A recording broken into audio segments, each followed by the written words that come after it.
Hey guys, so today we'll be discussing an article I found on binge drinking affecting teenagers with their prospective memory.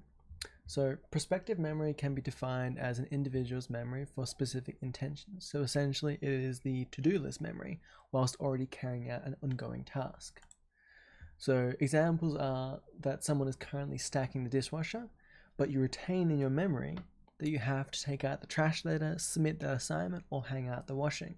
Naturally, this is a very important thing to have, and having impairment of this could significantly interrupt daily life.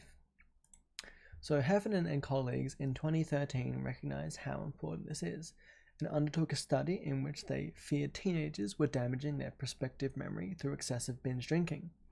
By identifying the specific risks involved with binge drinking, Heffernan hoped to raise awareness to potentially combat underage drinking, or at least provide better educational understanding. So the study itself, how did they go about it? Well, the researchers designed their study via a quasi-experimental design, as the groups are naturally created, these being teenagers who binge drink and teenagers who are non-binge drinkers. With these groups, they have proposed a series of questionnaires, the first being the Prospective and Retrospective Memory Questionnaire, or the PRMQ, and the second is the Prospective Remembering Video Procedure. The PRMQ was used as a self-reporting test of lapses in prospective memory, whereas the PRVP was an objective measure of each participant's prospective memory. To give you a basic understanding of these tests, the PRMQ is a basic questionnaire essentially asking how often the participant forgets day-to-day things, such as did you repeat the same story to the same person on different occasions, whereas the PRVP is a bit more interactive. Examples of this are perhaps a video of a shopper passing through aisles while the participant watches them. While doing so, the participant has to remember certain tasks that need to be completed later, such as picking up the kid from soccer practice. In doing this study, Heffernan recorded a significant decrease in performance in the PRVP when comparing binge drinkers to non-binge drinkers, meaning they had difficulty keeping a task in their mind while being distracted by other stimuli and activities. On the other hand, there was no significant difference between the PRMQ scores of participants.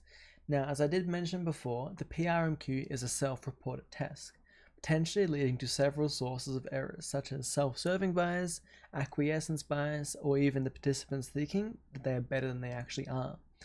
So essentially, the important information here is that the objective measure of prospective memory indicated a significant difference between these groups. These findings lead to several implications and then make way for future research. Firstly, the clearest finding from the study is that underage drinkers are significantly impaired by their prospective memory. Not only is this potentially debilitating, but there is actually no evidence that this will ever return to full functioning capacity. However, what to actually do with this information is more of a difficult issue. A second implication raised in this study is the redundancy of self-reporting tasks for the specific avenue of research. The entire concept of remembering times that you specifically forgot is a flawed concept in self-reporting.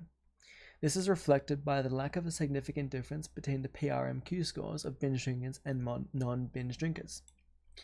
Lastly, we will discuss the strengths and limitations of the study.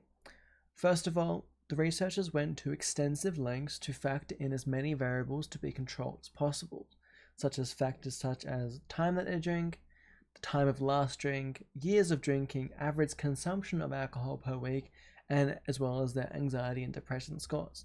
This means that researchers were comprehensive as possible in leading to an extremely reliable measure. However, on the contrary to this, the study somewhat lacks validity.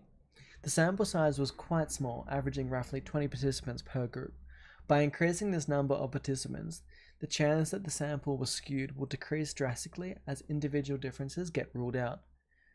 However, we do have to understand that the depth that went to for each participant, the budget would only allow a certain amount of participants to be involved before it exceeds budget allowance. Regardless of this inconsistency, it can be seen that from the data available, excessive and repeated alcohol consumption in minors ranging from teens to bare minimum 19 years old can severely impact prospective memory of teenagers. Thanks for listening, guys.